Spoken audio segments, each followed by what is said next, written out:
ഒരാൾ എപ്പോഴാണോ സ്വതന്ത്രനാവുന്നത് എന്ന് പറഞ്ഞാൽ, രാവിലെ അയാൾ ഷേക്സ്പിയർ വായിക്കുക, ഉച്ചയ്ക്ക് അയാൾ മീൻ പിടിക്കാൻ പോവുക, വൈകിട്ട് ചിലപ്പോൾ ഗുസ്തി പിടിക്കുക, രാത്രിയിൽ ബെഥോവന്റെ സംഗീതം കേൾക്കുക എന്നതാണ് മാർക്സ് പറയുന്നത്.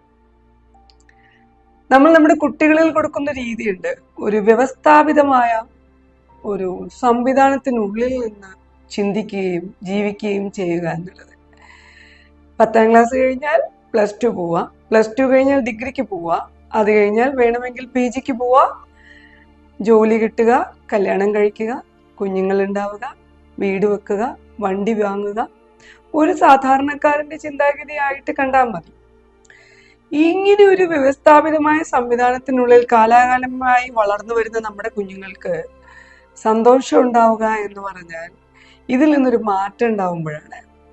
അപ്പോൾ മാറി ചിന്തിക്കുന്ന ഒരു പാരന്റിങ്ങും, മാറ്റങ്ങൾ വേണമെന്ന് ആഗ്രഹിക്കുന്ന ഒരു അധ്യാപക സമൂഹവും, മാറ്റങ്ങൾക്ക് അതീതമായി ചിന്തിക്കാൻ കഴിയുന്ന ഡിസിഷൻ മേക്കേഴ്സായ മാനേജ്മെന്റും കൂടുമ്പോഴാണ് നമ്മുടെ കുട്ടികളിൽ സന്തോഷം ഉണ്ടാവുന്നത്.